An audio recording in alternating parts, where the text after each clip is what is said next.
Welcome students, this is Daisy ma'am. Today we are going to start the next topic of this chapter. And the topic is cardiac muscles. So let's start with the topic. Cardiac muscles की पहले हम देखेंगे locations की ये कहाँ present होती हैं। Cardiac muscles सिर्फ और सिर्फ हार्ट की वॉल में ही प्रेजेंट होती हैं। इनका स्ट्रक्चर हम देखेंगे। Cardiac muscle fibres are branched, ये ब्रांच्ड होती हैं और आपस में कनेक्टेड रहती हैं। So you can see here the diagram, ये कार्डियक मसल्स का डायग्राम है और यहाँ पे आप देखेंगे कि इसमें ब्रांचिंग हो रही है सेल्स के बीच में और हर एक सेल फाइबर के अंदर देखेंगे न्यूक्लियस सेंट्रली लोकेटेड है और यहाँ पे बीच में इंटरकैलेटेड डिस्क हैं। ये दो मायोफिब्रिल्स को कनेक्ट करती हैं, इसलिए इनको इंटरकैलेटेड डिस्क बोला जाता है। The fibres are uninucleate and nucleus is centrally located. तो यहाँ पे देखेंगे कि फाइबर के अंदर एक ही न्यूक्लियस है, हर फाइबर में देखेंगे एक ही न्यूक्लियस है और वो न्यूक्लियस जो है वो सेंटर में प्रेजेंट है। कार्डियक मसल्स के मायोफिलामेंट्स आपस में एक साथ कनेक्टेड रहते हैं एक डार्क जंक्शंस के थ्रू और उन जंक्शंस को इंटरकैलेटेड डिस्क बोला जाता है। यहाँ पे मैंने आपको डायग्राम में दिखाया था intercalated disc, you can see in the labelling. Then cardiac muscles are striated yet involuntary. Cardiac muscles के अंदर स्ट्रिप्स होते हैं लेकिन ये फिर भी इनवॉलेंट्री होती है, यानी कि बैंड्स होते हैं लेकिन फिर भी ये इनवॉलेंट्री होती है। They contract tirelessly throughout life and never get fatigue. ये पूरी लाइफ कॉन्ट्रैक्ट करती रहती हैं और कभी भी थकती नहीं है। फंक्शंस क्या हैं? First is the pulsating movement of heart chamber are caused by the contraction of cardiac muscles. तो कार्डियक मसल्स के कॉन्ट्रैक्शन के वजह से ही हार्ट चैम्बर्स मूव करते हैं और हमको हार्ट बीट सुनाई देती है। Then they pump blood from heart into the blood vessels.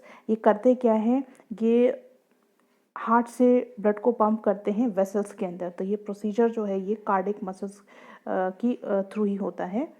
Now we will see the differences between unstripped, stripped and cardiac muscles. तो हम इनके अलग अलग कैरेक्टरिस्टिक्स के पॉइंट से इनको देखेंगे। Number 1, location. Unstriped muscles present होती हैं वॉल्स ऑफ विसरा में, stomach, intestine, blood vessels etcetera में। स्ट्रिप्ड मसल्स प्रेजेंट होती हैं, they are actually attach to the bones in the limb के अंदर ये बोन से अटैच रहती हैं। कार्डियक मसल्स जो हैं वो वॉल के हार्ट में प्रेजेंट होती हैं। अनस्ट्रेट मसल्स फॉर्म करती हैं शीट या फिर ये अगर होती हैं एक्सपेंचर के फॉर्म में, यानी कि सर्कुलर मसल के फॉर्म में। स्ट्रेट मसल्स बंडल फॉर्म करती हैं और कार्डियक मसल्स नेटवर्क के फॉर्म में एग्जिस्ट करती हैं। सेकेंड पॉइंट है shape of muscle fibre. Unstriped muscles में फाइबर्स लंबे होते हैं और स्पिंडल शेप होते हैं, यानी कि pointed from both the ends. Straight muscles में फाइबर्स लंबे होते हैं लेकिन उनके जो एंड्स होते हैं वो ब्लंट होते हैं और सिलेंड्रिकल शेप के होते हैं। कार्डियक मसल्स छोटी होती हैं, सिलेंड्रिकल होती हैं लेकिन ब्रांच्ड एंड्स के साथ होती हैं। Third is number of nuclei. Unstriped muscles में सिंगल न्यूक्लियस होता है, स्ट्रिप्ड मसल्स में मल्टी न्यूक्लियर मतलब बहुत सारे न्यूक्लियस होते हैं और कार्डियक मसल्स में यूनि भी हो सकता है और मल्टी भी हो सकता है। Fourth is position of nuclei. Unstriped muscles में सेंट्रली लोकेटेड न्यूक्लियस होता है, स्ट्रिप्ड मसल्स में ये पेरिफेरी की तरफ होता है यानी कि किनारे होता है और कार्डियक मसल्स में भी ये सेंट्रल होता है। सिक्स्थ इज क्रॉस स्ट्रेशन और बैंड्स। अनस्ट्रिप्ड मसल्स में बैंड्स नहीं होते हैं, स्ट्रिप्ड मसल्स में डार्क और लाइट बैंड होते हैं इसलिए इनको स्ट्रिप्ड मसल बोला जाता है। कार्डियक मसल्स में भी डार्क और लाइट बैंड प्रेजेंट होते हैं। Sixth is sarcolemma. Sarcolemma fibres के बाहर की या मसल सेल के बाहर की जो लेयर होती है उसको सार्कोलिमा बोलते हैं। अनस्ट्रिप्ड मसल्स में ये एब्सेंट होती है, स्ट्रिप्ड मसल्स और कार्डियक मसल्स में सार्कोलिमा प्रेजेंट होती है। सेवंथ इज इंटरकैलेटेड डिस्क, जो कि अनस्ट्रिप्ड और स्ट्रिप्ड मसल्स में नहीं होती है, सिर्फ कार्डियक मसल्स में प्रेजेंट होती है। Then comes the eighth point, speed of contraction. Striped muscles सबसे स्लोली कॉन्ट्रैक्ट करती हैं और अनस्ट्रिप्ड मसल्स सबसे स्लोली कॉन्ट्रैक्ट करती हैं। स्ट्रिप्ड मसल्स सबसे तेज़ कॉन्ट्रैक्ट करती हैं और कार्डियक मसल्स इंटरमीडिएट यानी कि एक मीडियम स्पीड से कॉन्ट्रैक्ट करती हैं। Ninth is ability to remain contracted. Unstriped muscles में ये जो इनकी एबिलिटी होती है कि ये रिमेन कॉन्ट्रैक्टेड रहती हैं, ये सबसे ज़्यादा अनस्ट्रिप्ड मसल्स में होती है। They can remain contracted for long. और सबसे कम जो होती है वो स्ट्रिप्ड मसल्स में होती है और ये बहुत जल्दी थक जाती हैं। कार्डियक मसल्स में ये इंटरमीडिएट होती है। Then 10th point is type of control. Unstriped muscles involuntary हैं, हमारे कंट्रोल में नहीं होती। स्ट्रिप्ड मसल्स हमारे कंट्रोल में होती हैं तो ये वॉलेंट्री हैं और कार्डियक मसल्स भी हमारे कंट्रोल में नहीं है तो ये इनवॉलेंट्री होती हैं। तो ये आपके डिफरेंसेस हो गए between the unstriped muscles, striped muscles and cardiac muscles. Next, we'll move to next type of tissue is nervous tissue. Nervous tissue controls and integrates the activities of various part of the body. हमारी body की जितनी भी activities हैं उसको control करता है, तो ये इसका मेन काम है. Nervous tissue has two main characteristics. इसके दो मेन कैरेक्टरिस्टिक्स हैं, कंडक्शन और इंटीग्रेशन. तो ये इम्पल्सेस को कंट्रक्शन भी करता है और इंटीग्रेशन भी करता है. It occurs in the brain, spinal cord and the nerve fibres. ये कहाँ कहाँ प्रेजेंट होगा? ब्रेन में होते हैं, स्पाइनल कॉर्ड में होते हैं और नर्व फाइबर में होते हैं. Then the nervous tissue is formed of nerve cells और न्यूरॉन्स एंड नर्व फाइबर्स. तो नर्व टिश्यू किस चीज़ से बना होता है? नर्व सेल से या फिर न्यूरॉन से बना होता है और नर्व फाइबर से बना होता है. तो this is the structure of a nerve cell और न्यूरॉन. और न्यूरॉन जो है इसके बेसिकली दो पार्ट्स होते हैं, साइटोन और न्यूट्राइट. तो यहाँ पे हम देखेंगे कौन से दो पार्ट हैं. ये ऊपर वाला जो पार्ट है जो स्टार शेप्ड है इसको साइटोन बोलते हैं, और नीचे का जो पोर्शन है ये वाला इसको एक्चुअली में एक्सॉन बोलते हैं, और ये जो ब्रांचिंग है इसको डेंड्रॉन बोलते हैं. तो एक्सॉन और डेंड्रॉन को एक साथ हम न्यूट्राइट्स बोलते हैं. तो न्यूरॉन के दो पार्ट्स हो गए, साइटोन एंड न्यूट्राइट्स. तो cyton is also known as cell body, और इसका जो स्ट्रक्चर है वो स्टार शेप्ड होता है. इसके साइटोप्लाज्म को हम न्यूरोप्लाज्म बोलते हैं.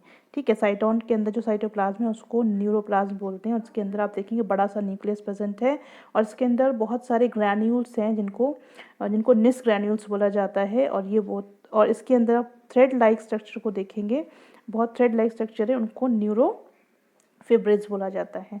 ठीक है, इसके अंदर कुछ थ्रेड लाइक स्ट्रक्चर्स भी होते हैं और ग्रैन्यूल्स भी होते हैं जिनको हम निस ग्रैन्यूल्स, और थ्रेड लाइक स्ट्रक्चर जो इसके अंदर होते हैं उनको न्यूरोफिब्रिल्स बोलते हैं.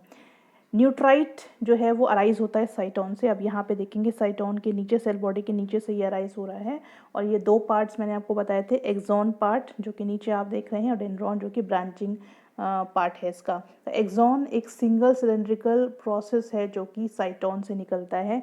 तो बीच में आप देखेंगे कि साइटोन की जो स्टार शेप है इसकी जस्ट बेस में देखेंगे एक पतला सा आपको एक सिलेंड्रिकल स्ट्रक्चर दिख रहा होगा, इसी को एक्सॉन बोला जाता है. और इसकी जो एंडिंग है वो सेवरल फाइन ब्रांचेस में डिवाइडेड होती है. यहाँ पे देखेंगे ये फाइन ब्रांचेस में डिवाइड हो रहा है, और इसको बोला जाता है, इन एंड्स को बोला जाता है टर्मिनल एबोरिजेशंस. ठीक है, टर्मिनल एबोरिजेशन बोला जाता है. और एक्सॉन क्या करता है? ये कंडक्ट करता है इम्पल्सेस को सेल बॉडी से दूसरे न्यूरॉन को. ठीक है, ये सेल बॉडी है और ये यहाँ से कंडक्शन लेता है, इम्पल्सेस लेता है, और ये दूसरे न्यूरॉन को पास करता है, क्योंकि न्यूरॉन जो है वो एंड टू एंड कनेक्टेड रहते हैं.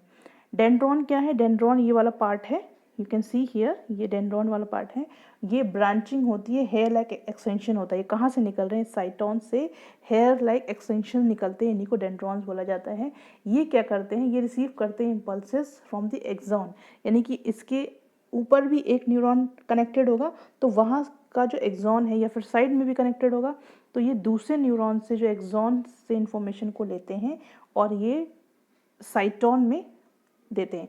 यानी कि मान लीजिए यहाँ पे कोई दूसरा न्यूरॉन है, तो यहाँ से ये इसका एक्सॉन हो गया, ठीक है, नर्व एंडिंग हो गई, यहाँ से इंफॉर्मेशन लेंगे और ये इधर पहुंचा देंगे, साइटोन में पहुंचा देंगे. और साइटोन से एक्सॉन क्या करता है? साइटोन से इन्फॉर्मेशन लेता है और एक्सॉन को पहुंचाता है, और एक्सॉन के थ्रू ये दूसरे नर्व को पहुंचाता है. तो इस तरह से ये पूरा एक यू कैन से एक कनेक्शन होता है जिससे कि इम्पल्सेस एक न्यूरॉन से दूसरे न्यूरॉन तक इस तरह से ट्रेवल करती रहती हैं और मेन टारगेट ऑर्गन तक इन्फॉर्मेशन पहुँच जाती है.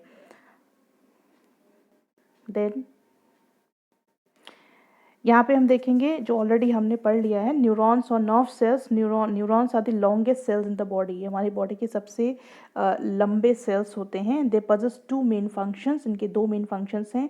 एक तो ये स्टिमुली को परसीव करते हैं in the form of nerve impulse, ठीक है, और उसके बाद ये इन नर्व इम्पल्सेस को सेंस ऑर्गन से कंडक्ट करते हैं ब्रेन की तरफ, और ब्रेन से ये बॉडी ऑर्गन्स पे कंडक्शन करते हैं. ठीक है, तो क्या करेंगे? सेंस ऑर्गन से पहले इन्फॉर्मेशन लेंगे, सेंस ऑर्गन से ये स्टिमुलस को रिसीव करेंगे, ब्रेन को भेजेंगे, और ब्रेन से जो भी कमांड या ऑर्डर्स आएंगे उनको लेके जाएंगे मोटर ऑर्गन्स तक, उस बॉडी के ऑर्गन्स तक जहाँ पर उसको इन्फॉर्मेशन पहुँचानी है.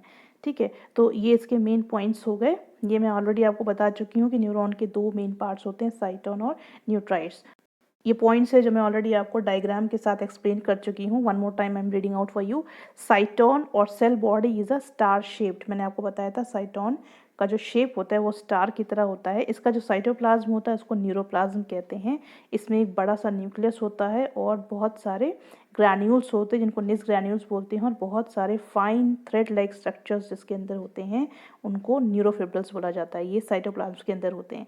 न्यूट्राइड्स अराइज होता है साइटोन से, और ये 2 टाइप्स में आप इसको कर सकते हैं, डिवाइड कर सकते हैं, एक्सॉन और डेंड्रॉन, जो मैंने आपको बता दिया कि एक्सॉन क्या होता है और डेंड्रॉन्स क्या होते हैं। Next is axon is a single long cylindrical process arising from the cyton. तो एक्सॉन क्या है? एक लॉन्ग सिलेंड्रिकल प्रोसेस है जो कि साइटोन से निकलता है, और इसके जो एंड्स होते हैं वो डिवाइडेड होते हैं फाइन ब्रांचेस से। फाइन ब्रांचेस में डिवाइड होते हैं जिनको बोलते हैं टर्मिनल एबोरिजेशन। तो हम यहाँ डायग्राम में देख सकते हैं कि ये इसका एंड पार्ट है एक्सॉन के। जब हम बेस पे आएंगे तो ये एक ब्रांचिंग में डिवाइड होता है, और इन ब्रांचिंग्स को, इन टर्मिनल्स को बोला जाता है टर्मिनल एबोरिजेशन, राइट।